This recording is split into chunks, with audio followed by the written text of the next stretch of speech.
En même temps que se déroule le point presse avec l'équipe martinaise et la distribution de tracts pour le retrait. C'est non plus d'ailleurs. Pour le maintien du système actuel et son amélioration, nous allons organiser quelques prises de parole avec des camarades du commerce, en particulier du printemps. Les camarades cheminots et RATP qui sont présents ici seront invités également à prendre la parole. Voilà, on va se déployer pour distribuer les tracts et commencer peut-être une première prise de parole. Je vais donner la parole.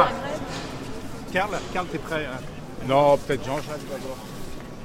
Nous avons donné la parole au secrétaire général de la CGT du printemps, Jean-Jacques. Je te passe la parole pour que tu nous dises un petit peu cette initiative, ce lieu, ce qu'on peut en dire.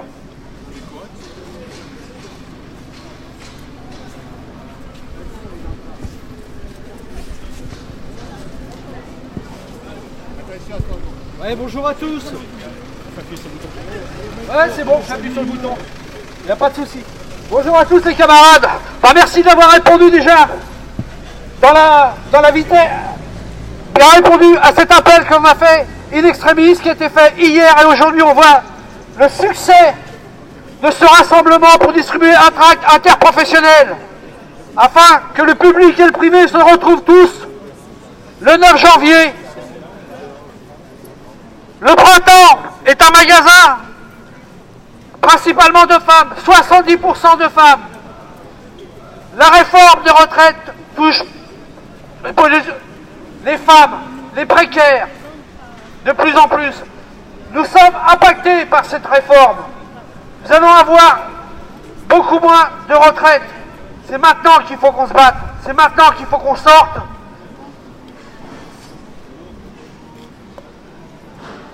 La retraite, quand on voit monsieur le ministre de l'économie qui fait des rencontres pour dire que le petit commerce subit les actions de la CGT, des manifestations, on oublie de dire que dans les grands magasins, 70% du personnel féminin et du personnel des marques impactés par le chiffre d'affaires. On parle des patrons, mais les salariés sont impactés par ce chiffre d'affaires. Parce qu'en définitive, quand il n'y a pas de chiffre, ils n'ont pas de salaire, ils sont payés à la guette. Les camarades, ce n'est pas que les patrons qui payent, c'est d'abord les salariés. Déjà, il faut l'effort de venir travailler. D'abord, ils viennent là et arriver ici, et bien comme il n'y a pas trop de chiffres, et bien eux sont impactés. Donc ça, c'est une grève par procuration. Ça a marché pendant 30 jours. Maintenant, il faut passer à l'étape supérieure. C'est-à-dire que maintenant, public, privé, tous dans la rue. Oui.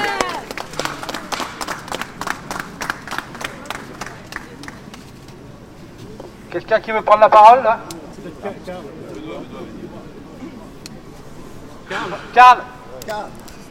Karl est demandé à la barre.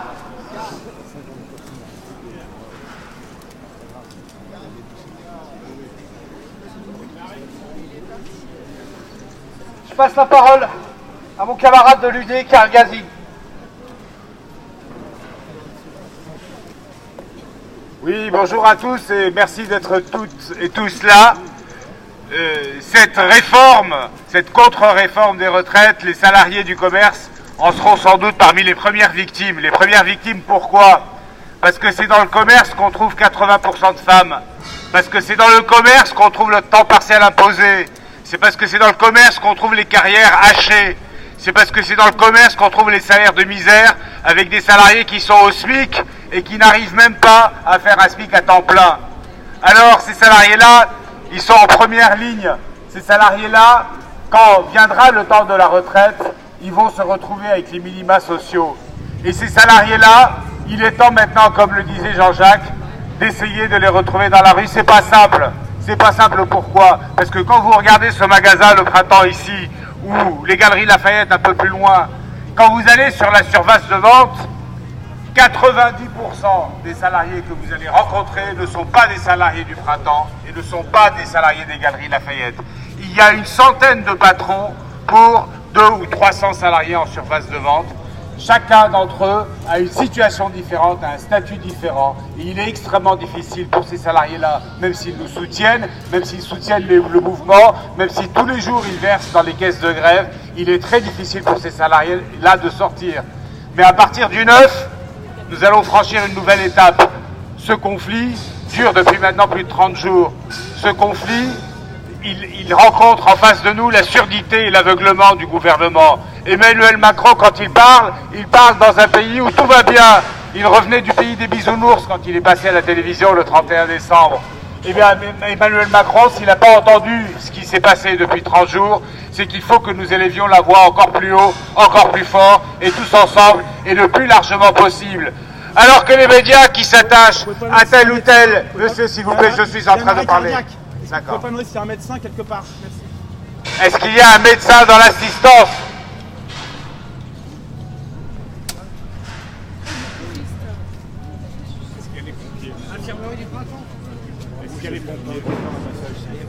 Alors visiblement il y a un arrêt cardiaque au moment même où l'intervention a lieu. Et donc je cherche un médecin. Vous comprendrez que vu les circonstances, on interrompt la prise de parole. Voilà, la prise de parole est interrompue. Voilà, une personne est à terre. Donc bonne nouvelle, ce n'est pas un arrêt cardiaque, c'est juste un malaise.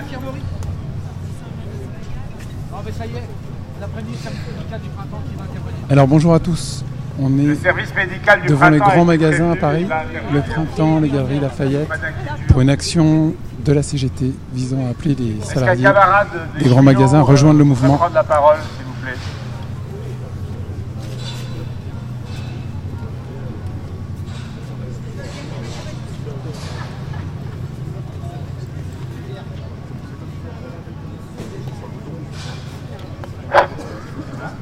Alors, salut à tous les camarades, on est venus à quelques-uns des cheminots de Saint-Lazare pour cette action, pour apporter bien sûr tout notre soutien aux camarades du salarié du Printemps, pour redire bien sûr que, comme tout le monde sait, on est en grève depuis 30 jours, et on est en grève pas sur des revendications corporatistes, pas sur des revendications catégorielles, mais les travailleurs de la SNCF et de la RATP estiment à juste titre qu'ils sont partie prenante d'un mouvement d'ensemble de tous les salariés pour exiger le retrait de cette réforme. Et effectivement, le fait d'avoir tenu cette grève, y compris pendant les congés d'hiver, sont le signe de notre détermination à gagner pour tous. Et nous lançons maintenant l'appel le plus large à tous les salariés de France, et c'est vraiment unanime dans le mouvement à l'heure actuelle que nous allons tout faire pour élargir le mouvement dans les jours à venir, et que le maximum de salariés nous rejoignent dans la grève reconductible, dans les manifestations, déjà celle du samedi 4 et bien sûr celle du jeudi 9, pour tous ensemble faire plier ce gouvernement Macron qui, bien au-delà des retraites, s'attaque effectivement à tout le monde du travail, que ce soit sur les salaires, sur l'emploi, et maintenant effectivement cette saleté de réforme dont encore une fois nous exigeons le retrait et non pas des aménagements sur des bases catégorielles. Nous maintenant, c'est depuis le début, c'est tous ensemble, et c'est tous ensemble qu'on va les faire plier. Merci.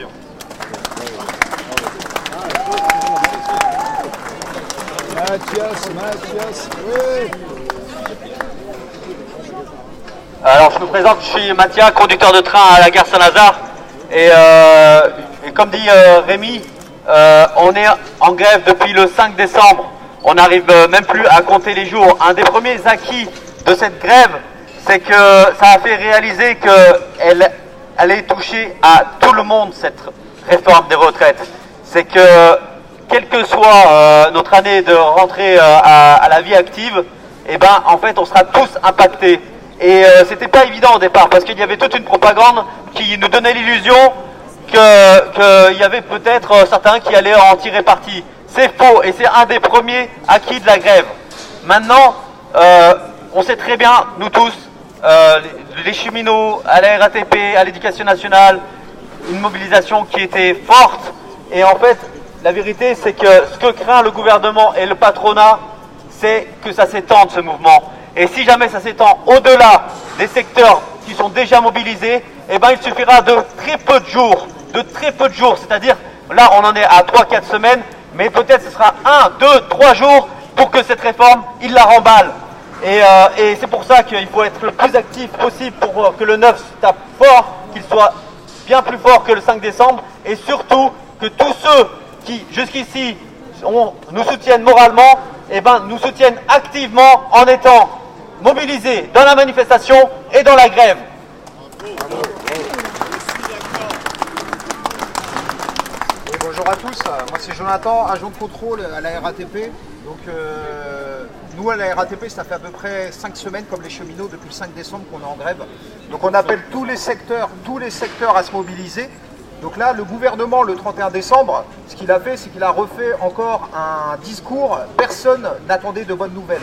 Donc maintenant, à un moment, on appelle toutes les corporations à se mobiliser. Et comme le camarade cheminot, il l'a dit, en une semaine, en quelques jours, tout peut être plié. À un moment, depuis ce gouvernement, il est rentré en marche, parce que c'est vraiment le coup, hein, en marche. Il est arrivé, il a cassé le code du travail. Il a enlevé les APL. Il a mis la CSG, il a enlevé la CSG au niveau des retraités. Il s'est attaqué à l'assurance chômage. À un moment, il faut que les salariés du privé, ils comprennent que personne ne va être épargné. La seule chose, les seules personnes qui vont être épargnées, ce sont les riches. La seule chose que le gouvernement il a fait, c'est enlever l'ISF pour ses petits copains. À un moment, il faut comprendre qu'il faut y aller tous ensemble. Rien n'est impossible. Moi, je le dis, rien n'est impossible. J'ai 33 ans et j'y crois à ce combat. Donc, à un moment, il faut qu'on soit tous concernés.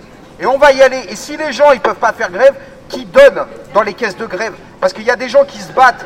Et on essaie de nous faire croire, là, en opposition, que c'est la CGT qui ne veut pas négocier. Moi, je rappelle juste, la CGT, elle a dit, on ne veut pas de ce projet en tant que tel. On veut d'une amélioration du système de retraite. On est prêt à discuter. On est prêt à discuter de certaines choses, mais pas la régression sociale. Ça ne se négocie pas, la régression sociale. Donc, à un moment, on va y aller tous ensemble. Et on va bloquer ce pays.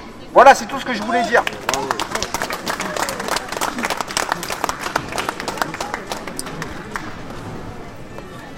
Quelques mots pour l'Union départementale CGT de Paris.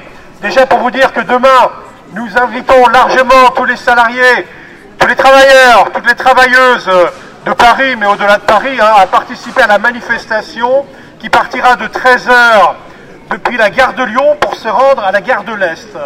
Sur notre trajet, nous aurons également l'Opéra à Bastille, car nous savons qu'à l'Opéra, mais pas loin d'ici, il y a l'Opéra Garnier également qui est mobilisé, il y a Saint-Lazare dans le quartier qui est mobilisé, il y a évidemment la RATP, il y a l'Opéra Garnier, et donc on appelle tous les salariés du commerce, des services à Paris, ils sont très nombreux, des banques et assurances qui sont très nombreux également dans ce quartier à se mettre en grève.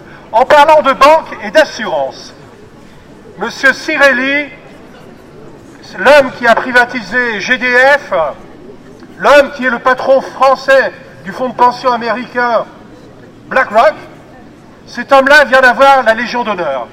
Vous ne trouvez pas qu'il y a un mélange des genres? En parlant de mélange des genres, M. Delevoye, on en parle moins en ce moment, M. Delevoye a dû démissionner, lui aussi pour des conflits d'intérêts, pour un mélange des genres, et donc en raison de son lien avec les milieux assurantiels. Ce qu'ils veulent faire, c'est mettre la main sur ce pactole de 300 milliards d'euros pour faire entrer de plus en plus la capitalisation. Une espèce de troisième étage, de deuxième étage, s'il y a un système universel. Mais on sait bien que le système, la réforme a déjà du plomb dans l'aile. Il voulait un système universel, ça l'est de moins en moins, car il y a de plus en plus de dérogations. Mais cet étage de capitalisation, ils sont en train de l'ouvrir aux hauts revenus du travail, car en effet, les hauts dirigeants des entreprises, ceux qui touchent plusieurs dizaines de milliers d'euros par mois, verront une exonération, une sortie partielle du système de retraite par répartition, et ces gens-là, les hauts dirigeants, les hauts cadres, seront invités fortement à aller vers la capitalisation. Or, il se trouve que la loi Pacte, qui vient d'être voté ouvre justement de nouveaux produits financiers en vue de l'épargne retraite. Et donc tout ça forme un tout cohérent. Donc si on ne veut pas aller vers les fonds de pension à l'américaine, souvenez-vous, il y a eu le scandale Enron il y a une quinzaine d'années maintenant. Enron, c'est un fonds de pension américain qui avait fait faillite, et donc les futurs pensionnés ou les pensionnés n'avaient plus que leurs yeux pour pleurer. De ce système-là, on n'en veut pas. On veut la répartition. Tous les euros qui rentrent dans les caisses de retraite en ressortent aussitôt pour financer des pensions des retraités. C'est ce système-là que l'on veut. Et on ne veut pas un système par points, car le mode d'acquisition des points sera totalement aléatoire. Et en fait, surtout la prestation, c'est-à-dire les pensions versées, seront elles aussi totalement aléatoires, car la valeur du point pourra varier. Donc ce système-là, on n'en veut pas. On veut le maintien du système actuel, on veut son amélioration. Et c'est pour ça que demain, samedi 4 janvier, nous serons en manifestation à 13h, gare de Lyon, pour nous rendre à la gare de l'Est. Et encore plus nombreux, jeudi prochain, le 9, nous serons nombreux en grève et en manifestation. Et on continuera le 10, le 11 et autant qu'il le faudra pour faire plier le gouvernement. Merci pour votre écoute.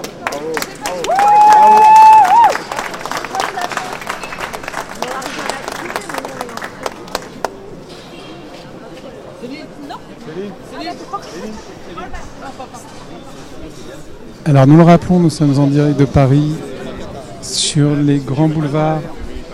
Action de la CGT pour appeler les personnels des grands magasins à rejoindre le mouvement en ce 30e jour de grève, et la présence de Philippe Martinez, secrétaire général de la CGT.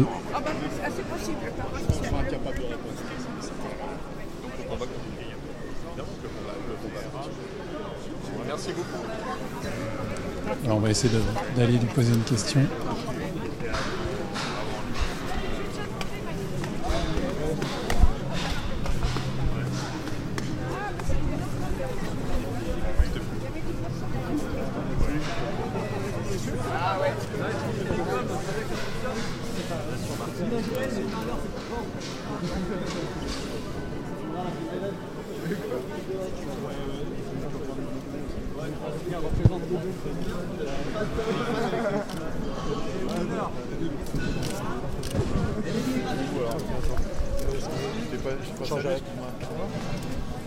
Philippe Martinez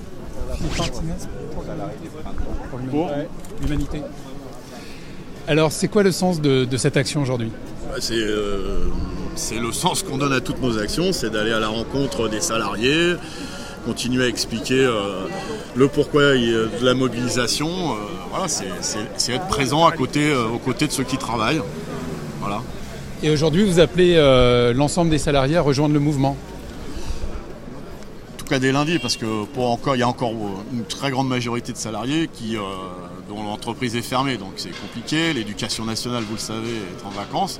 Mais dès lundi, il faut que tout le monde rejoigne massivement l'action, la grève, les manifestations. Et on a une semaine importante qui commence le 6 avec des rendez-vous un jeudi, mais sûrement vendredi, samedi. En tout cas, il faut qu'il y ait partout un regain de mobilisation et surtout plus de gens en grève. Merci. Alors, il est où ? Je suis là. Je vais écouter attentivement.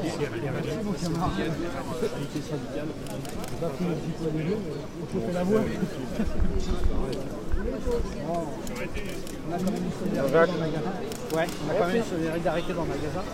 C'est parce que c'est un établissement qui reçoit énormément de public. C'est obligé. Ouais.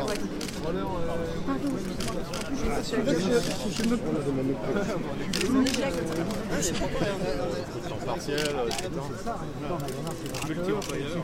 multi-employeurs, parce qu'il y a tous les démonstrateurs et les démonstratrices, tout ça.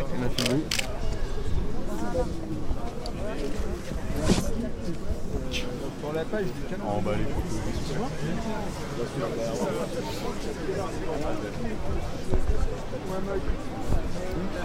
Avec Mathia et Martinez.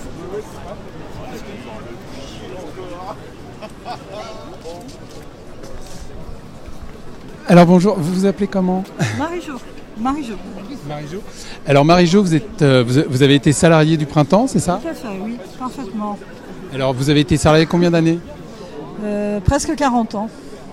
Et vous êtes ici en action avec la CGT. Pourquoi exactement? Déjà parce que je suis toujours syndiquée au syndicat UGICT Printemps, tout d'abord. Et puis parce que je trouve que la cause que défendent tous les gens qui sont dans la rue au jour d'aujourd'hui, elle est parfaitement juste. Et tant qu'on aura un gouvernement qui ne nous entend pas, je serai dans la rue aussi avec tous les camarades. Alors on est clair, vous aujourd'hui vous êtes à la retraite, donc entre guillemets vous êtes sauvé, mais vous êtes là avec... pas tout à fait alors. Je suis pas tout à fait à la retraite, je pense que ça va pas tarder. Oui, moi théoriquement je suis sauvée parce que j'ai la chance d'être née avant 1960, pas longtemps avant, mais un mois avant, donc. Mais c'est parfaitement injuste de prolonger le temps de travail. 64 ans c'est franchement n'importe quoi, il n'y a pas d'autre terme, dans la mesure où dans les entreprises, on jette les gens, les seniors. Il y a énormément de personnes qui sont sans emploi. Passé 55 ans, les entreprises préfèrent prendre des petits jeunes bien malléables qu'on peut formater. Évidemment, vieillissant, c'est plus le cas. Donc je pense que c'est vraiment... puis c'est injuste, quoi. La pénibilité, elle est plus prise en compte, même s'ils ont l'air un petit peu de revenir là-dessus. Mais non, mais la vraie pénibilité au travail, ces gens-là, ils la connaissent pas, quoi. Ils la connaissent pas. Puis il y a aussi la pression psychologique qu'on subit au travail. Et ça, c'est difficilement mesurable. Alors, vous expliquez qu'au Printemps, aujourd'hui, une majorité de salariés, en fait, ne sont plus salariés du Printemps. Et ça pose une vraie difficulté pour eux, justement, pour rejoindre l'action syndicale. Oui, tout à fait. Il y a une majorité de salariés, alors au niveau des magasins, qui sont employés par des marques, voire plusieurs marques, et qui ne sont pas salariés Printemps. Donc effectivement, pour les mobiliser, c'est très compliqué. Ils ont une situation très bâtarde. C'est vraiment des employés qu'on prend, qu'on jette. La marque, elle est là aujourd'hui. Peut-être que demain, elle plaira plus. On va la supprimer. Et du coup, ce sont des gens qui se retrouvent sans emploi facilement. Du travail précaire et très difficile. Et puis oui, effectivement, c'est des gens qui ne peuvent pas rentrer dans la lutte. Effectivement. D'accord, merci beaucoup. On va continuer à faire le tour de l'action. Oui, bien sûr. Allez, bon courage, au revoir. Voilà, c'est la photo de famille.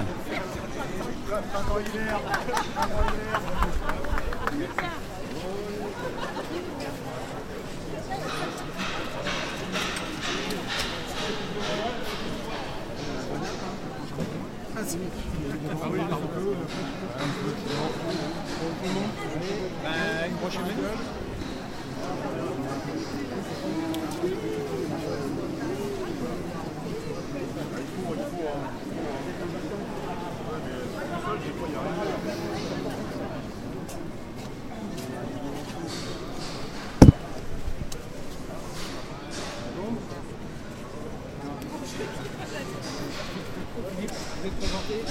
Stéphane Cadry, c'est notre avocat, qui nous aide beaucoup, qui est plus un militant avec nous qu'un véritable avocat.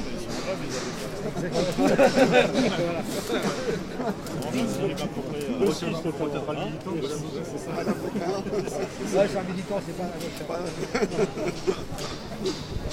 On peut être les deux, salarié du Printemps militant et avocat militant. Exactement. Absolument. Voilà.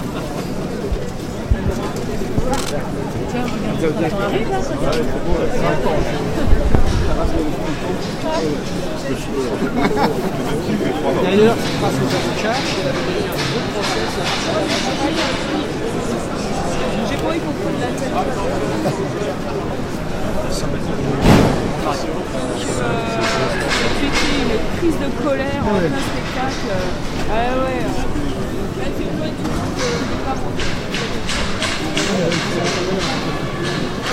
Voilà, l'action se poursuit devant les grands magasins pour appeler les salariés à rejoindre le mouvement. Et nous allons vous dire merci à tous. N'hésitez pas à partager ce live et à vous abonner à l'Humanité. À très bientôt.